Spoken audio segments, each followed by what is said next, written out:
Et bonjour les amis, et une nouvelle vidéo en ce 8e jour déjà, ça passe vite. Il m'en reste encore deux parce que normalement j'avais prévu 11 étapes, mais comme j'en ai fait 3 en 2, finalement je terminerai ce chemin de Stevenson lundi en 10 étapes. Donc avec au compteur plus de 280 km avec les... Voilà. Donc je suis encore dans un superbe endroit, je marche depuis ce matin. Là le final était un peu... Enfin c'est pas le final, il me reste encore quelques kilomètres. J'ai longé les gorges du Tarn, là c'était magnifique. Je me suis baigné encore, comme hier soir, comme j'ai pu le faire. Je mettrai un lien avec la vidéo en haut à droite à la fin là, de ce super spot que j'ai trouvé hier soir. Et c'est un peu sur ça aussi que voulais vous partager, puisque Pascal vous en dit plus, eh bien, je vais vous en dire un peu plus, parce que c'est vrai que quand je vous fais mes vidéos, c'est toujours des vidéos, je suis super en joie, c'est dans des super endroits, je viens de passer comme hier soir un super moment. Et ça pourrait laisser croire aux gens qui d'ailleurs voudraient se lancer sur le chemin que c'est toujours idyllique, quoi. On trouve des super spots, on se baigne, on rencontre des gens. Oui, ça c'est une réalité. Mais il y a aussi des moments de doute, il y a des moments de peur et des moments d'interrogation. Et c'est ça aussi que je voulais vous partager parce que notamment c'est ce que j'ai un peu vécu hier dans la journée d'hier. Du fait que moi je bivouaque, alors pas tout le temps parce qu'en fait dès le départ j'avais prévu de bivouaquer une nuit et d'être en hébergement un jour sur deux. Voilà. Le problème, c'est qu'il y a beaucoup de monde et suite au Covid, les personnes qui hébergent ne peuvent héberger que la moitié, donc en fait, c'est complet. J'ai pu trouver que 2 hébergements pour l'instant et j'en ai retrouvé un après demain. Mais là, ça fait 2 nuits que je bivouaque et il y a eu d'autres moments où j'ai bivouaqué. Et c'est jamais très confortable parce qu'en fait, moi, quand je pars le matin, je ne sais pas où je vais dormir. Là, ce soir, je ne sais pas. Hier soir, je ne savais pas. Et donc, notamment hier, j'ai été pris un peu d'angoisse parce qu'un peu fatigué d'arriver le soir, de ne pas savoir où est-ce que l'inconnu, de ne pas savoir où je vais dormir. Et ça m'a perturbé une bonne partie de la journée. Et parce que, avec les personnes que je rencontre, que je voyage, là, tous, pour l'instant, eux, ils ont réservé leur voyage. Tous les soirs, ils savent où ils vont dormir. Bon, c'est pas comme ça que je conçois le voyage. Moi, j'aime bien être libre et puis et garder cette liberté de ne pas être obligé d'arriver à un endroit. Si j'ai envie de m'arrêter à un endroit, je m'arrête là. Et tant pis si le soir, alors que si on a un hébergement, on est obligé d'arriver à l'hébergement qu'on a réservé, plus ou moins. Donc les gens, voilà, ils sont tranquilles de ce côté-là, ils savent qu'ils n'ont pas à se soucier de savoir comment ils vont manger, c'est pris en compte. Et, euh, et donc moi hier, j'avais ce souci qui me tracassait, et puis d'un seul coup, je me suis dit, mais allez, lâche prise Pascal. Et ça, donc voyager comme ça fait vraiment voyager, ouais, ça fait voyager, mais travailler le lâcher prise.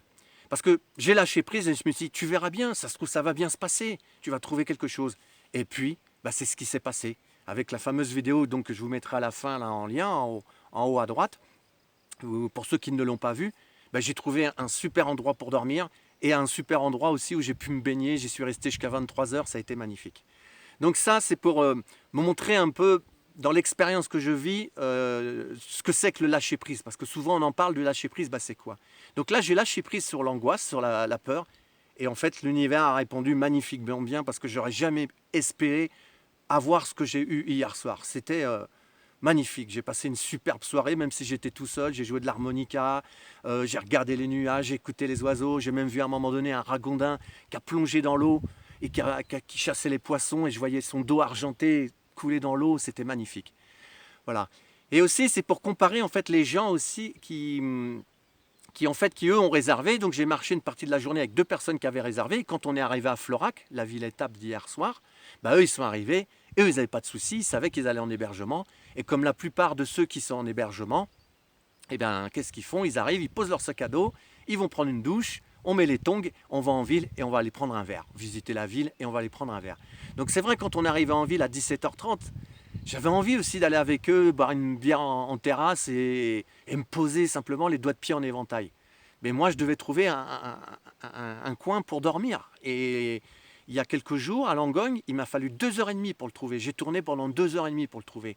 Donc, il m'était resté ça en tête de me dire, ah oui, il est déjà 17h30, j'avais pas encore fait mes courses parce que j'avais plus rien à manger. Je me suis dit, tu vas commencer à chercher tard et tu sais pas combien de temps tu vas mettre.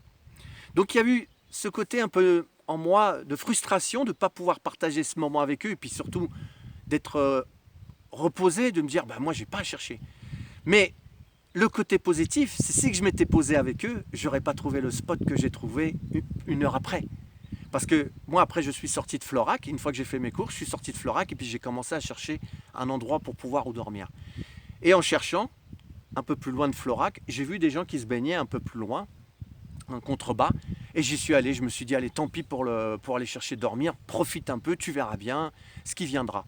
Donc je suis resté là, je m'étais acheté une bière au supermarket, et j'ai bu ma bière, je regardais les gens se baigner, je me dis c'est top. Et puis à 19h30, je me suis dit, bon allez maintenant Pascal, il serait temps d'y retourner, il faut que tu ailles chercher un coin pour dormir. Je repars de cet endroit-là, je marche 50 mètres, et qu'est-ce que je trouve? Je trouve une maison secondaire, comme l'autre soir où j'ai fait une vidéo où j'ai montré où est-ce que je dormais. Je trouve une maison secondaire donc, qui n'était pas habitée sur le moment. Et il y avait tout pour dormir. Il y avait un carrelage, il y avait un toit qui recouvrait cette avancée là. Donc je savais que j'allais être à l'abri, j'allais être sur un endroit bien plat, tranquille. Donc du coup, je venais de trouver en 5 minutes l'endroit où j'allais dormir, en plus un super endroit où j'ai très bien dormi. Et je suis retourné sur le spot là où que j'ai été un peu avant, au bord du Tarn là. Et puis là, j'ai mangé. J'ai été me rebaigner à 20h. Et puis je suis resté là, comme je vous disais, toute la soirée, à jouer de l'harmonica, à regarder la nature, le chant des oiseaux. Plus personne n'est venu. Et parce que quelques temps avant, j'avais rencontré un beau couple de Marseille là, qui voyageait en moto. Et on a bien sympathisé. Ils m'ont même dit, écoute, si on avait habité ici, on t'aurait invité à dormir à la maison. Mais là, on est à l'hôtel, c'est pas possible. Ça a été une très belle rencontre. Mais là, tout le restant de la soirée, à partir de 20h, quand j'y suis retourné, eh bien, j'étais tout seul. Et franchement, ça a été ma plus belle soirée depuis que je suis parti. Ça a été vraiment une très très belle soirée. Donc je croise les doigts pour que ça se passe pareil ce soir, Inch'Allah.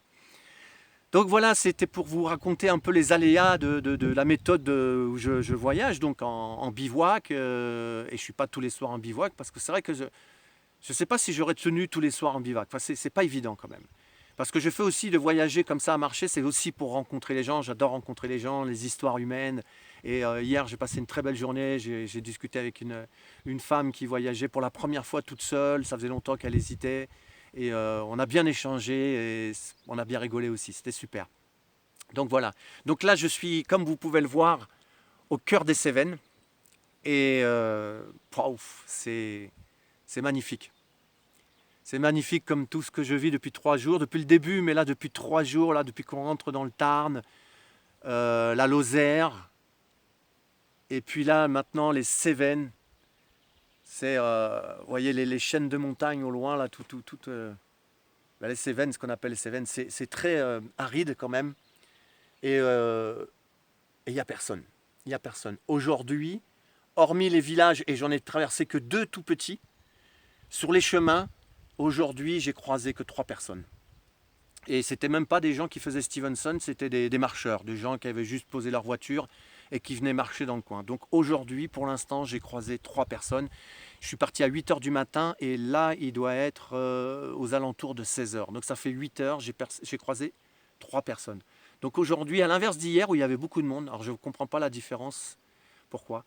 Et hier, j'avais croisé beaucoup de monde, donc des fois c'est un peu désagréable. Là, aujourd'hui, c'est